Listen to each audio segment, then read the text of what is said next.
Welcome to The Geek, the History Geek. I'm Mr. Hodges.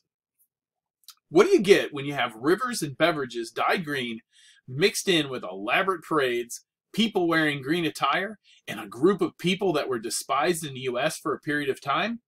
You get a unique U.S. holiday. Stay with me as I cover the history behind the St. Patrick's Day holiday.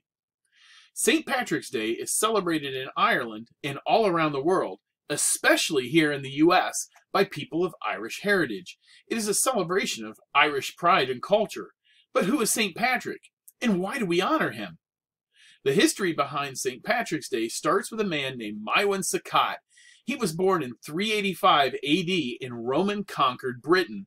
This was a time in which the Romans had become recalling soldiers that had been garrisoning Roman Britain.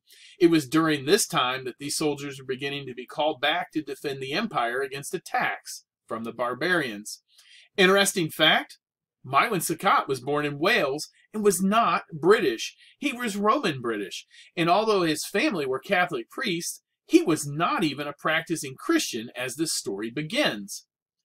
Maelwyn was kidnapped at the age of 16 and sold into slavery in Ireland. He was held for 6 years in captivity, and during this time, he converted to Christianity.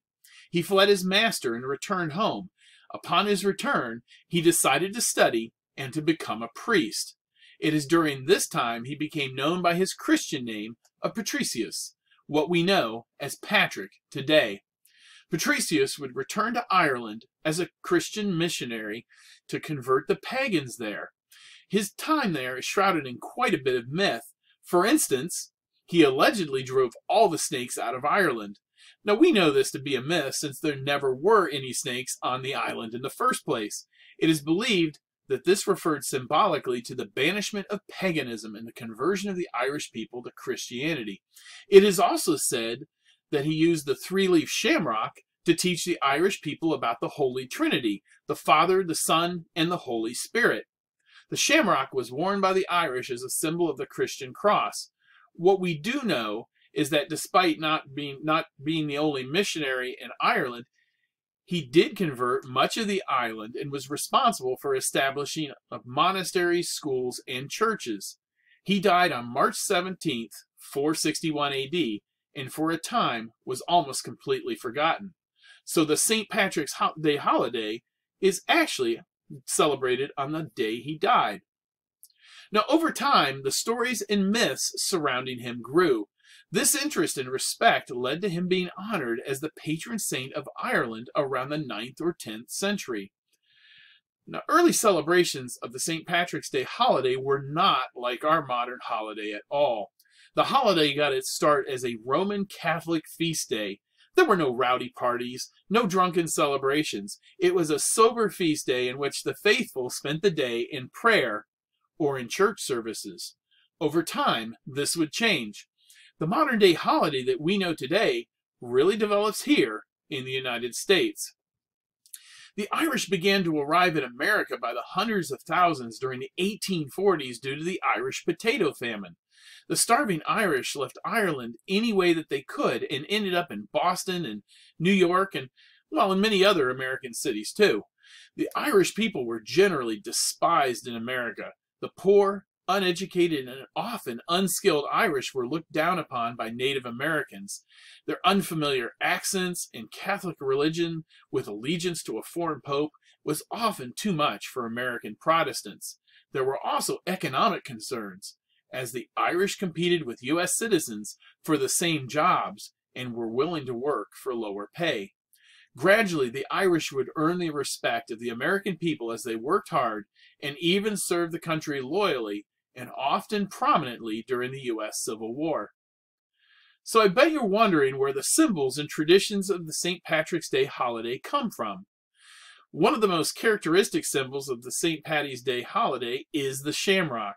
The story allegedly ties the use of the shamrock to St. Patrick.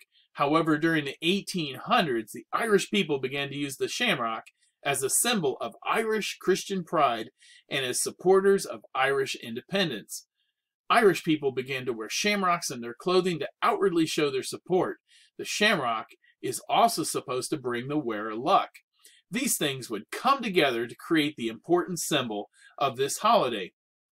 So where does the color green come from? Interestingly, the color green was not initially associated with St. Patrick. Blue was originally the color associated with St. Patrick and the St. Patrick feast day.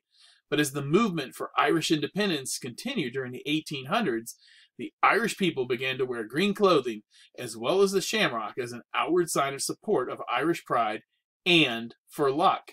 This is where the wearing of the green gets its start. Not only does it become a symbol of Ireland, but the color also began to be associated with the St. Patrick's Day holiday. So why might you get pinched if you don't wear green? According to stories, this idea originated when mischievous and playful Irish children began the tradition of pinching people that did not wear their green as a sign of support. This is a tradition that you could still experience to this day. As you may already be aware, the color green is not only restricted to just clothing. Many things will be green for the day during this holiday. Even the water in the fountain outside of the White House will be dyed green, and the river in Chicago will be dyed green too, using 40 pounds of dye. Now, there are many traditions that surround the celebrating of St. Patrick's Day. One of these is the parade.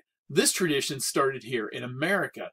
The first St. Patrick's Day parade was in 1762, and it was started by an Irish unit of the British Army that was serving during the French and Indian War. They paraded through the New York streets to the local taverns for their feast to recognize the holiday. The tradition of celebrating St. Patrick's Day with parades started during the 1800s. The city of Boston had its first parade in 1812, and by the end of the U.S. Civil War, over a dozen U.S. cities had an annual parade. Today, there are St. Patrick's Day parades in Boston, Philadelphia, Cleveland, Houston, Kansas City, Savannah, and even New London, Wisconsin. The longest parade is in New York City. However, the biggest celebration is found in Chicago. The traditional feast meal for this holiday was that of Irish bacon and cabbage. Later on, even potatoes would become part of this traditional meal too. When Irish immigrants settled in New York City, they turned to their local butchers for a substitute for Irish bacon. Since many of the butchers in their neighborhoods were Jewish, they found a great, inexpensive substitute in their butcher shops at that time: corned beef. A new St. Patrick's Day tradition was born, and today the original bacon and cabbage dish has become the infamous corned beef and cabbage that we all know. Celebrating with Irish food during the holiday has become very popular. It is estimated that approximately 30% of Americans typically celebrate the holiday with a traditional St. Patrick's Day dinner and with Irish foods. Nearly 10% of the U.S. population is of Irish heritage, constituting about 32 million Americans. This is almost 5 times the size of the nearly 7 million that live in Ireland today. With the Irish population spread across the U.S. in so many cities, this also helps to explain why so many people will join in celebrating Irish heritage. Today, many of us will be Irish for the day as we celebrate this popular holiday. Many of us will eat corned beef and cabbage, wear green clothing, attend and or watch a St. Patrick's Day parade, and probably wear or use shamrocks as a decoration, and perhaps even attend a St. Patrick's Day party.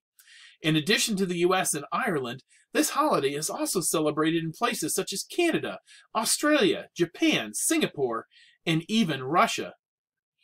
So as you don your green and celebrate on St. Patrick's Day, take a moment to remember the origins and history behind this holiday. I urge you to share this interesting history with your family and friends. It is always amazing to see how the past, even the very distant past, and how events, even from, a distant country, can play a role in our lives without us even knowing it. Think about that as you consider this holiday. So now you know a little bit about the origins and history behind the St. Patrick's Day holiday. If you found this topic interesting, I urge you to research it more for yourself. As always, if you liked this video, I would encourage you to share it with others. And please, vote for more history by giving it a like. This simple act can really help the channel out.